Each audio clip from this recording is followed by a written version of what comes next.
Assalamu alaikum, j'espère que la vidéo vous trouve tous en bonne santé. À trop vouloir nier l'évidence, on finit par être soi-même submergé par l'évidence. Dans leur tentative de faire dire à Philippiens le chapitre 2, le verset 5 à 11, le contraire de l'idée exprimée par l'apôtre Paul, certains zélateurs musulmans de la Dawa ne manquent pas d'imagination.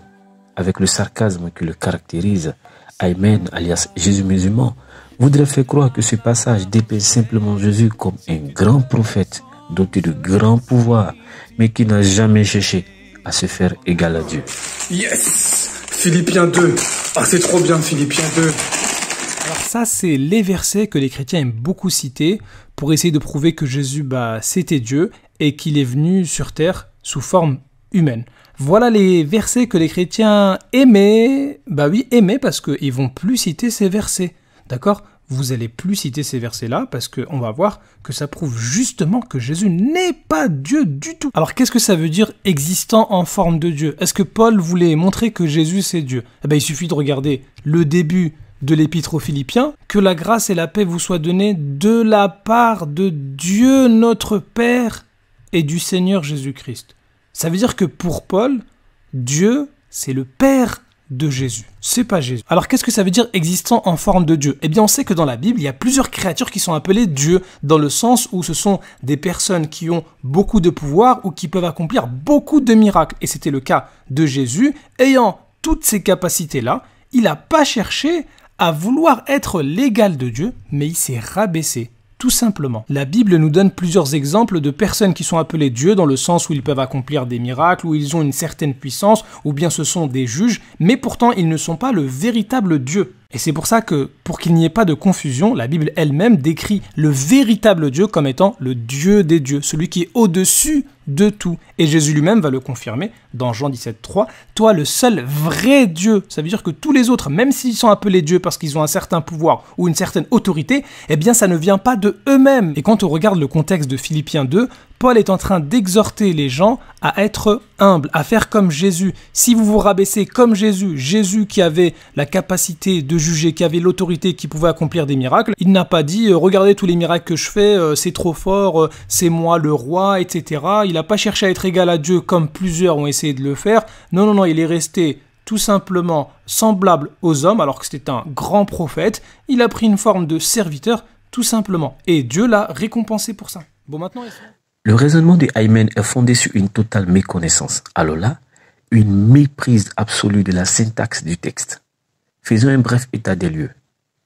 Tout d'abord, Aymen admet que dans toute la Bible, de la Genèse à l'Apocalypse, Jésus est au-dessus des prophètes. Pour moi, mais moi je suis d'accord avec ce que vous dites effectivement. Si on prend toute la Bible, et moi je suis prêt à faire ce débat-là justement si on attend de se revoir. Il faudra plus que 30 minutes par contre. Moi je veux bien. Bien sûr. Si on prend toute il faudra la Bible que je me prépare. de A à Z, je suis prêt à prendre ce débat-là. Si on prend la Bible de A à Z, Jésus c'est quelqu'un de au-dessus des prophètes. Ça c'est biblique, il n'y a pas de problème. Mais, en aucun cas c'est l'égal du Père. Cette supériorité qui ne se limite pas d'ailleurs aux prophètes explique pourquoi dans toute la Bible, aucun prophète en dehors de Jésus n'est accusé par les enfants d'Israël de vouloir se faire Dieu.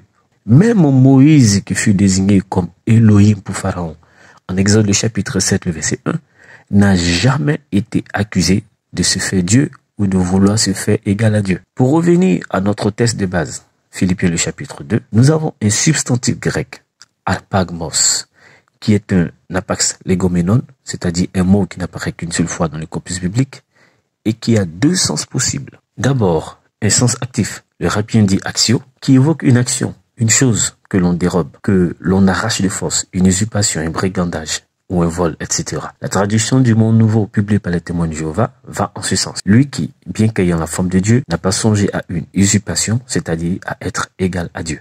Ensuite, on a un sens passif, le res retinenda, qui évoque une chose que l'on possède et à laquelle l'on renonce ou à laquelle l'on ne s'agrippe pas de force. Cette lecture se perçoit par exemple dans la traduction de Second 21. Lui qui est de condition divine, il n'a pas regardé son égalité avec Dieu comme un butin à préserver. Sans rentrer dans tous les détails grammaticaux, soulignons que toute la discussion exégétique autour de cette syntaxe, objet, complément du verbe et géomai, porte sur la question de savoir si les deux segments existant en forme de Dieu et être égal à Dieu sont des expressions synonymes et interchangeables. Le contexte va nous permettre de trancher. Paul précise que le Christ possédait déjà quelque chose, c'est-à-dire la forme de Dieu, et qu'il s'est vidé ou s'est dépouillé lui-même et a pris une forme de serviteur. Cette formulation, c'est-à-dire posséder quelque chose et y renoncer, fait écho à un autre propos de l'apôtre Paul lui-même en 2 Corinthiens le chapitre 8, le verset 9, lorsqu'il évoque la grâce de notre Seigneur Jésus-Christ qui s'est fait pauvre alors qu'il était riche. En harmonie avec cette lecture, dans les 4 premiers versets de Philippiens le chapitre 2, Paul invite les croyants à 2 choses, en imitation de l'attitude du Christ. Et ces 2 choses sont l'unité et l'humilité. Sur le plan de l'unité, les croyants doivent avoir un même amour, un même cœur, une unité de pensée. Cette exhortation rappelle les propres paroles de Jésus, qui soulignant son unité avec le Père, en Jean le chapitre 10, le verset 30, pria également en faveur des siens, afin que tous soient un, comme toi, Père, tu es en moi, et comme je suis en toi. En Jean le chapitre 17, les versets 21 à 23. Ainsi, l'unité qu'il doit y avoir parmi les croyants doit être à l'image de l'unité qui existe déjà entre le Père et le Fils. Sur le plan de l'humilité, Paul exhorte à ne rien faire par esprit de rivalité ou par désir d'une gloire sans valeur, mais avec humilité, considérez les autres comme supérieurs à vous-même. Le fait de considérer les autres comme supérieurs à soi ne signifie pas qu'ils le sont nécessairement. Et cette estime vise à mettre en avant une attitude d'humilité. C'est exactement ce que Jésus a fait vis-à-vis du Père. Lorsqu'il dit, par exemple, en Jean le chapitre 8, le verset 50, « Je ne cherche pas ma gloire ». Ou encore en Jean le chapitre 7, le verset 18, « Celui qui parle de sa propre initiative cherche sa propre gloire. Mais si quelqu'un cherche la gloire de celui qui l'a envoyé, celui-là est vrai. » Pareillement, le texte de Jean le chapitre 13 relate comment Jésus, bien qu'étant supérieur à ses disciples, acceptait de se rabaisser et laver le pied pour montrer l'exemple d'humilité. Jean le chapitre 13, à partir du verset 13. « Vous m'appelez maître et seigneur, et vous avez raison. Ah, je le suis. Et donc je vous ai lavé les pieds, moi, le Seigneur et le maître. Vous devez vous laver aussi les pieds les uns les autres, car je vous ai donné un exemple, afin que vous fassiez comme je vous ai fait. » On voit clairement que Jésus, sans esprit de rivalité, ni désir de s'attribuer une gloire quelconque, se rabaisse devant le Père, et même devant ses disciples. Et ceci, afin de donner un exemple. Et comme Paul le dit au verset 4 de Philippiens le chapitre 2, Jésus n'a pas regardé ses propres intérêts, mais ceux des autres, à commencer par le Père. Comme conséquence de ce qui vient d'être dit, le contexte justifie le fait que Christ, en se vidant, en se dépouillant lui-même, puis prenant une forme de serviteur, a fait les actes contraires de son statut d'égalité avec le Père, dans sa forme de Dieu. Un statut auquel il ne s'est pas accroché comme un butin à préserver. C'est donc à juste titre que, sur le point de retourner au ciel, il s'adressa au Père en disant, « Maintenant, Père, révèle toi-même ma gloire auprès de toi, en me donnant la gloire que j'avais auprès de toi, avant que le monde existe. » En Jean le chapitre 17, le verset 5. Ainsi, lorsque Philippiens le chapitre 2 stipule que Dieu lui a donné le nom qui est au-dessus de tous les noms, il est évident que cela fait allusion à cette gloire dont il jouissait étant en forme de Dieu avant le monde existe. Il est à souligner que le mot « kurios » ici désigne Jésus ne porte pas l'article. Et cette omission grammaticale n'a pas échappé aux analyses des spécialistes qui ont étudié les occurrences du mot « kurios » dans la Septante grecque et qui substituent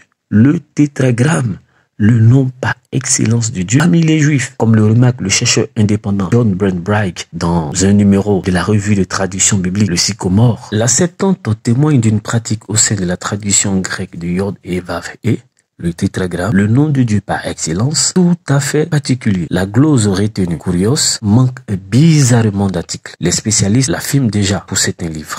Puisque cette pratique n'a été documentée que partiellement, on devrait s'intéresser plus à savoir à quel point elle a été appliquée par l'ensemble des traducteurs de la Septante.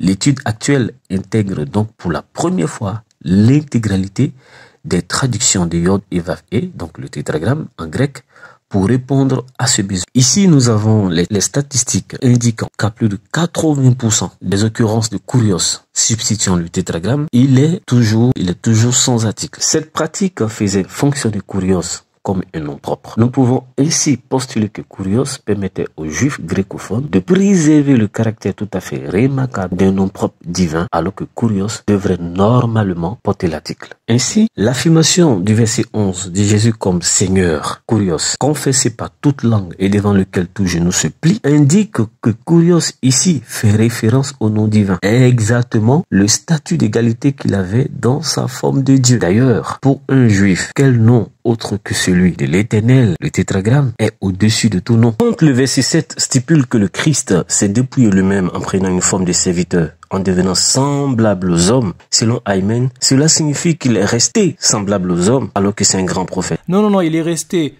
tout simplement semblable aux hommes alors que c'était un grand prophète. Il a pris une forme de serviteur tout simplement. Et Dieu l'a récompensé pour ça. Non, Aymen. Le texte ne dit pas que Jésus est resté semblable aux hommes, mais qu'il est devenu semblable aux hommes. Le verbe employé ici est ginomai, qui exprime l'action de devenir, comme en Jean 1, verset 14, lorsqu'il est dit que le Logos est devenu chair. Et d'ailleurs, en quoi est-ce que être un grand prophète exclut le fait d'être semblable aux hommes? Aymen souligne également que Jésus a pris une forme de serviteur. C'est un grand prophète, il a pris une forme de serviteur, tout simplement. Mais il a pris cette forme comment? Le verbe lambano apparaît 2 fois dans la lettre aux Philippiens. La première dans le verset 7 précité et la seconde fois au verset 12 du chapitre 3 avec l'idée de remporter, obtenir, recevoir, etc. Autrement dit, contrairement à la forme de Dieu qu'il n'a pas prise, on voit bien que si Jésus prend la forme de serviteur, c'est qu'il s'agit d'un statut qu'il ne possédait pas à l'origine. Jésus n'était donc pas un homme dès le départ. Après quelques gymnastiques pour nier l'égalité de gloire que Christ possédait avant la fondation du monde avec le Père et dont il se dépouilla, l'ostase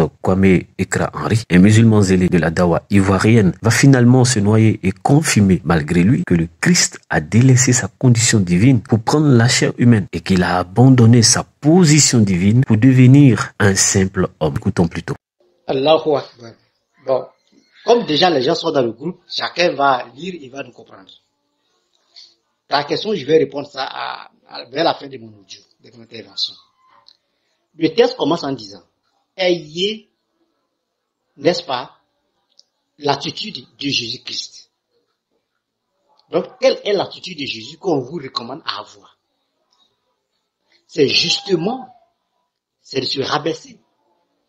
Et le texte dit, lui, je lis, en lui lequel hésita en forme de Dieu, ne considéra pas comme une proie légale avec Dieu. Ça veut dire quoi ça? Bon, pour moi, ça n'a même pas besoin d'explication. Toi, tu dis non, il faut regarder le mot égal à Dieu, mais la phrase est à la forme négative. La phrase est à la forme négative. Il n'a pas regardé ça comme étant égal à Dieu. C'est tellement clair. Toi, tu parles comme si la phrase était à la forme affirmative. Alors que la phrase est à la forme négative. Ce qui nie que l'égalité de Jésus n'a pas sa place devant Dieu. Donc Jésus n'est pas égal à Dieu. Il n'y a pas plus explicite que ça. Tu me dis non, il s'est dépouillé de quoi? On dit qu'il était dans une condition divine. Et cette condition-là, il a laissé cette condition divine et il a pris la chair humaine. Et cette condition-là, il a laissé cette condition divine et il a pris la chair humaine. Ça là, c'est pas là. C'est difficile à comprendre. Quand il s'est dépouillé, le mot dépouiller en grec, c'est le mot keno. K-N-O-D-O. Keno veut dire se dépouiller, se vider de quelque chose. Donc, il a abandonné cette position divine et il est devenu un simple homme. Comme le texte le dit, donc, le dépouillement, c'est d'abandonner sa position divine. Tout comme tout être dans les lieux célestes sont aussi des êtres divins. Barakallahu fikum. Assalamu alaikum.